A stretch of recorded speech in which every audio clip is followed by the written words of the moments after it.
Welcome back to MTG Burgeoning, your channel for all things Magic. It is Sunday Fun Day here at MTG Burgeoning, and in today's video we are going to add 15 more cards to our Changeling pool as we move one step closer to completing our Shapeshifter with Changeling tribal deck, headed, of course, by Morophon the Boundless.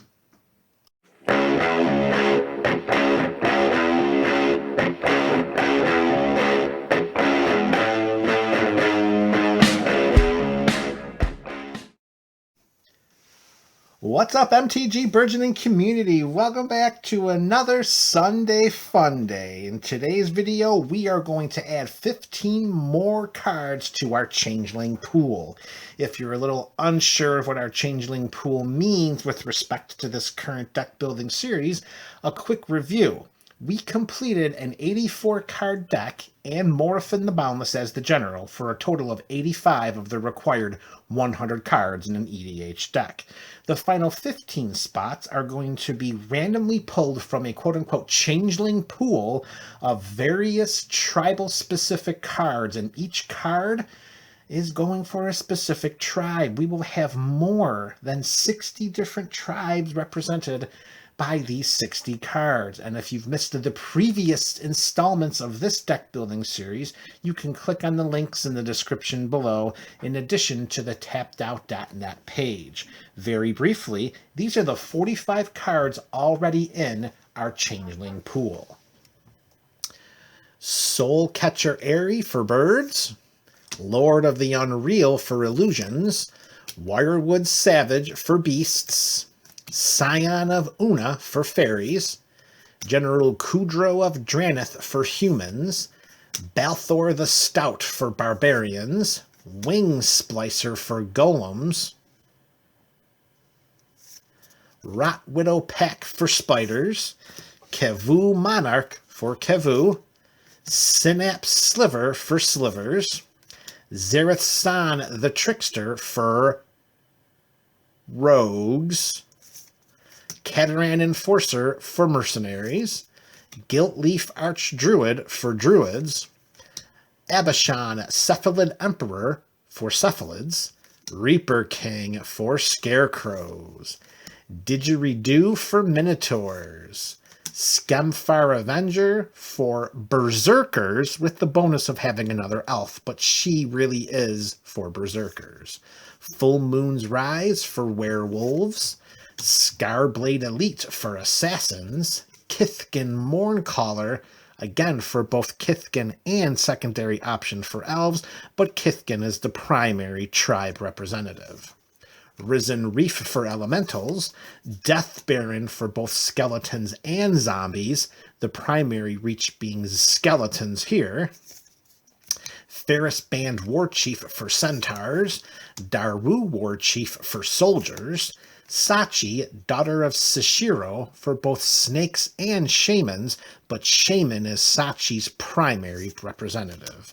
Kazul Warlord for allies, Regisar Alpha for dinosaurs, Biogenic Ooze for oozes, Godo Bandit Warlord for samurais, Seshiro the Anointed for snakes, Pack Leader for dogs, Ayula Queen Among Bears for bears, Bishop of Wings for angels, Drogskull Captain for spirits, Yuriko the Tiger's Shadow for ninjas, Captivating Vampire for vampires, Goblin Chieftain for goblins, Ora Skyclave Hierophant for clerics, Sea Hunter for merfolks, Calamity Bearer for giants, Timber Protector for treefolk, Docent of Perfection for wizards, which transforms into Final Iteration, again for wizards.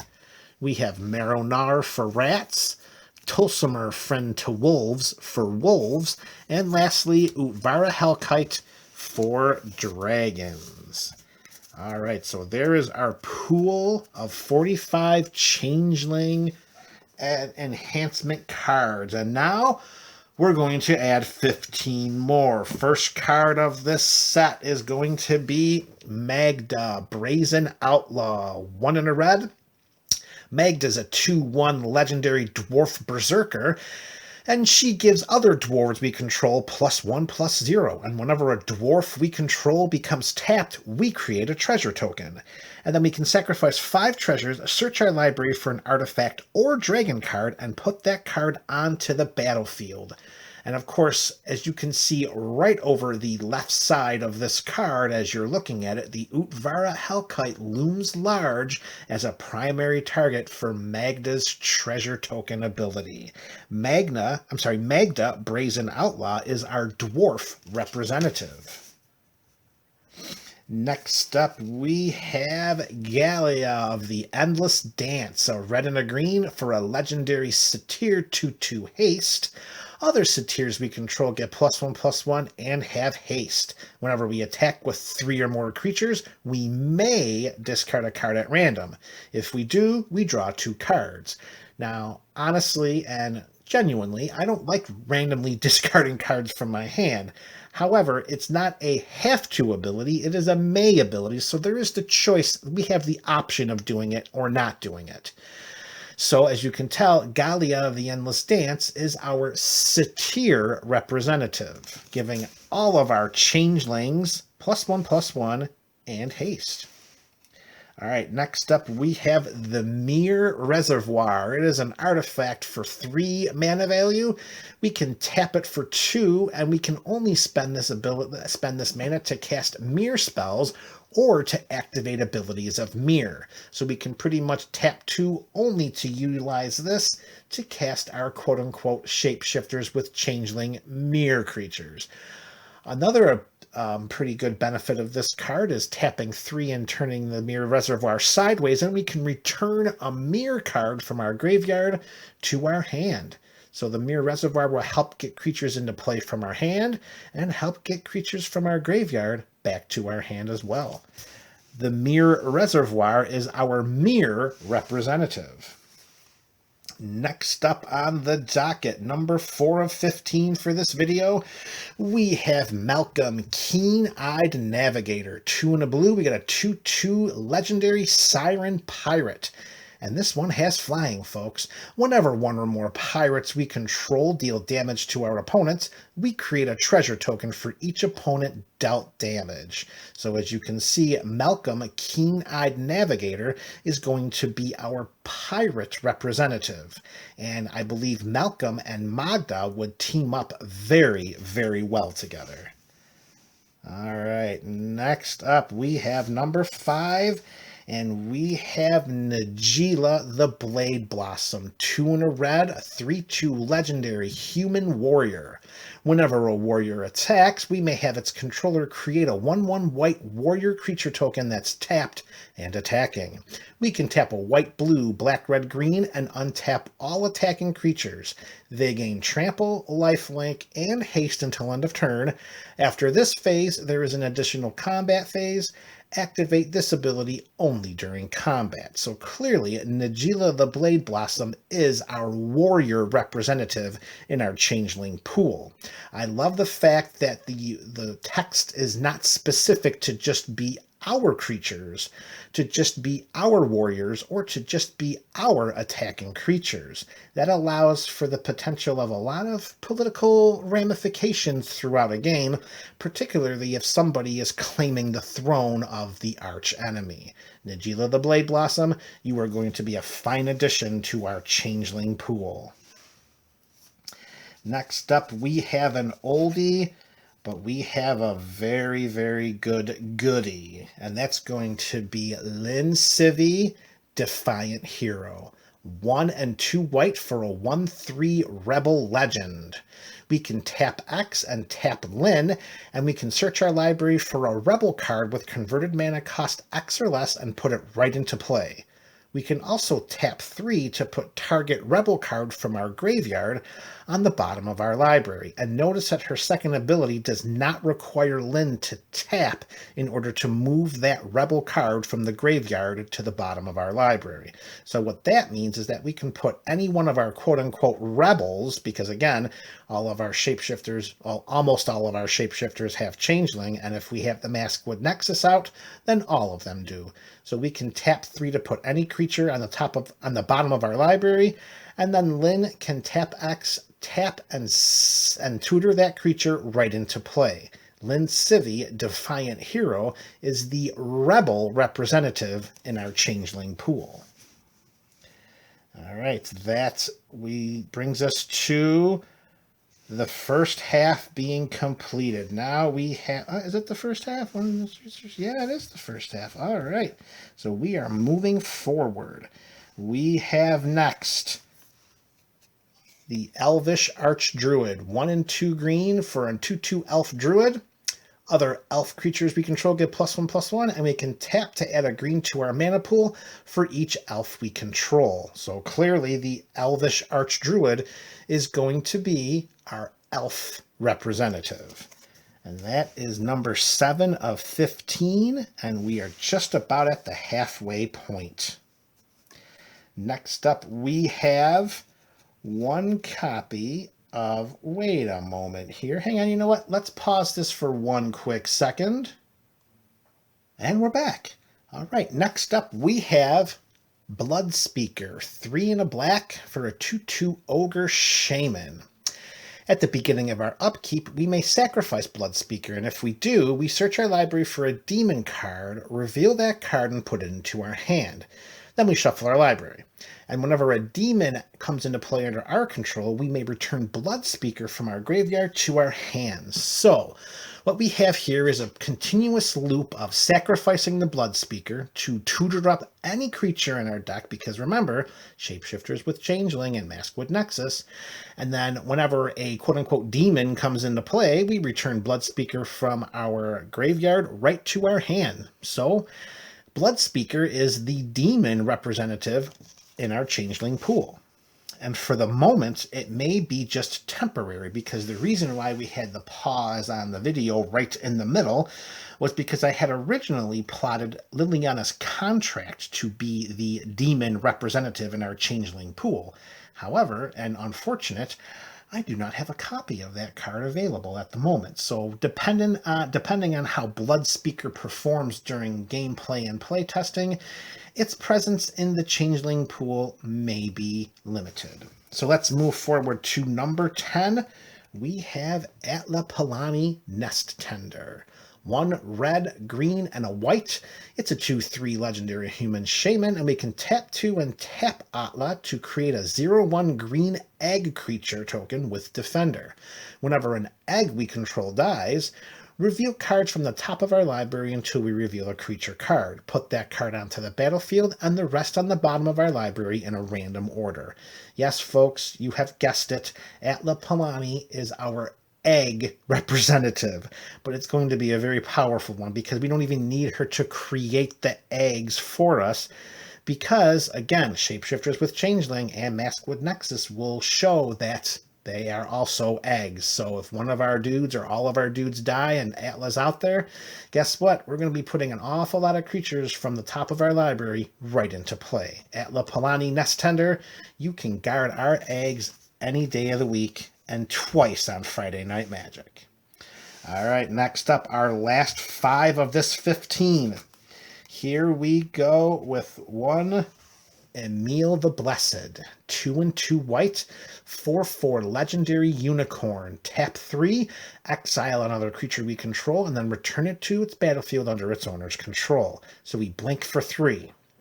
Whenever another creature enters the battlefield under our control, we may pay a green or a white, and if we do, we put a +1/+1 counter on it. If it's a unicorn, put 2 +1/+1 counters on it instead. All of our creatures will be unicorns. So what this really reads is tap 4, exile a creature, blinking it, of course, comes back and put 2+1/+1 counters on it. If we can get Emil the Blessed into play with enough mana, we can severely stall out all of our opponent's attacks because we can declare blockers, exile our blockers, have them come back into play bigger than they were before they left. Emil the Blessed is our unicorn representative. All right, next up we have another oldie and a goodie. We have the Great Bodoyan, 4 and a green for a 2/4 elf archer. Other archer creatures we control get +1/+1. Whenever an archer we control deals whenever an archer we control deals damage to a creature, that archer deals that much damage to that creature's controller. Now, we don't currently have any in the deck that will utilize the Tim tapping ability, so for right now, at this moment, the only way in which the Great Bodoyan's second ability will help will be during combat. So giving other archers we control +1/+1, plus giving them the ability to deal damage to the creature's controller if our opponents decide to block any of our creatures. That's a way in which of double dipping with combat, and that's going to be fantastic. Great Bodoyan is the archer representative in our Changeling Pool, and I bet you didn't see that one coming. All right, next up, we're staying old school here. Going back to the times of Onslaught for Riptide Shapeshifter. 3 and 2 blue for a 3/3 Shapeshifter. We can tap 2 and 2 blue and sacrifice Riptide Shapeshifter, and then we can choose a creature type. We reveal cards from the top of our library until we reveal a creature card of that type. Put that card into play and then shuffle the rest of our library. So of course, or maybe not of course, we will always choose Shapeshifter. However, what if we don't have a Maskwood Nexus into play? What if we don't have Maskwood Nexus in play? And we know that we have at least one creature type in our deck that would help us to close out a game. Well, we can tap 2 and 2 blue, and we can sacrifice Riptide Shapeshifter, and we can choose Dragon. And hopefully, we can get that Utvara Hellkite and not any of our shapeshifters with Changeling. It is a possibility that we could get stunted by doing that. There are going to be a lot more shapeshifters in the deck than there will be individual creature types. But worst case scenario, this lets us chump block and then replace it with a different creature if needed. Riptide Shapeshifter is the shapeshifter representative in our Changeling Pool. 2 more to go. Here we go to Amonkhet, and we have the Regal Caracal. 3 and 2 white. It's a 3/3 cat. Other cats we control get +1/+1 and have lifelink. And when Regal Caracal ETBs, we create 2 1/1 white cat creature tokens with lifelink. So of course the Regal one is going to be the cat representative in our Changeling Pool. It's going to act as a lord, going to gain us some life, and it's going to make some kitties. Regal Caracal, 14 of 15, and here comes number 15. This is card number 60 overall in our Changeling Pool, and that is going to be Korvath Brightflame. 5 and a red as a 3/4 dragon. It says partner with Sylvia Brightspear. However, Sylvia Brightspear is not in this deck. Or is she in this deck? Where is she? Actually, we may need to check that out to see where our Knight's representative is. And it's right here behind us, or right here below us.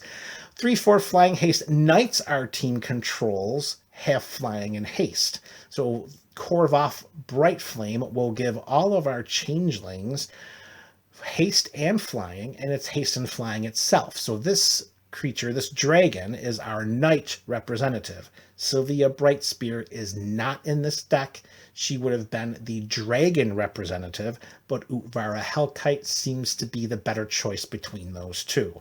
So even though we cast Korvath Brightflame, we will not be partnering with Sylvia Brightspear. Korvath, you are our Knight representative in the Changeling Pool. And there it is, MTG Burgeoning Community. Cards 46 through 60 in our Changeling Pool. That's right, our Changeling Pool is 5 dozen deep, and we're not done yet. This is MTG Burgeoning, your channel for all things magic.